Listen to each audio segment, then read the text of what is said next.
Toby is a tram engine. He has cow catchers and side plates and doesn't look like a steam engine at all. He takes trucks from farms and villages to the main line and is cheerful to everyone he meets.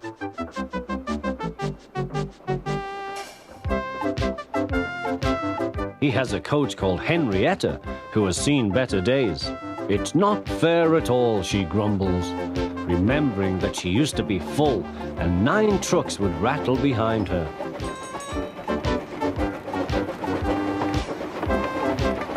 Now there are only 3 or 4, but the farms and factories send their goods mostly by lorry. Toby is always careful. The cars, buses and lorries often have accidents. Toby hasn't had an accident for years. The buses are crowded and Henrietta is empty.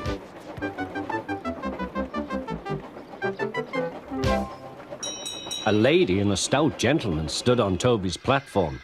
He was, of course, the fat controller, but Toby didn't know this yet.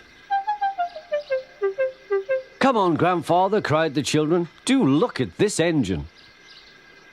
"That's a tram engine, Stephen," said the fat controller. "Is it electric?" asked Bridget. "Whoosh!" hissed Toby. "Shh, shh," said her brother. "You've offended him." "But trams are electric, aren't they?" "They are mostly, but this is a steam tram." "May we go in it, grandfather? Please?" "Stop," said the fat controller to the guard. They all scrambled into Henrietta. "Hip, hip, hooray!" chanted Henrietta.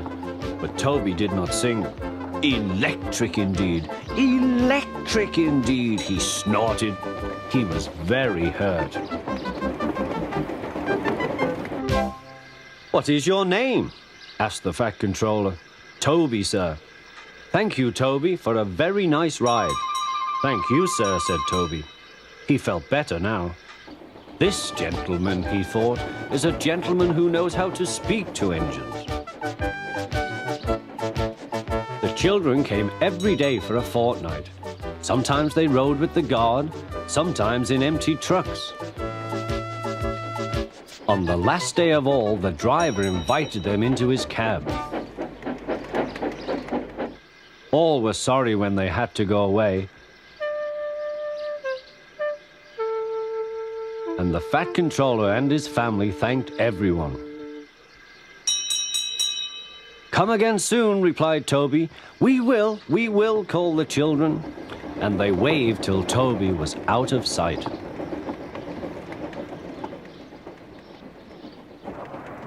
The months passed. Toby had few trucks and fewer passengers. "Our last day, Toby," said his driver one morning. "The manager says we must close tomorrow." That day, everyone wanted the chance of a last ride. The passengers joked and sang, but Toby and his driver wished they wouldn't.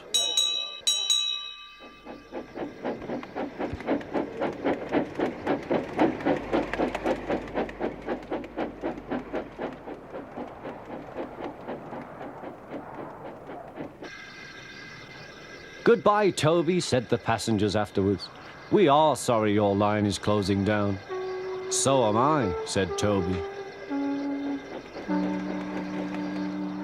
Nobody wants me, Toby thought, and went unhappily to sleep.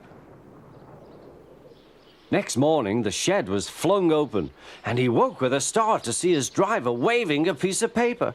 "Wake up, Toby," they shouted, "and listen to this. It's a letter from the stout gentleman." Toby listened but I mustn't tell you any more, or I shall spoil the next story.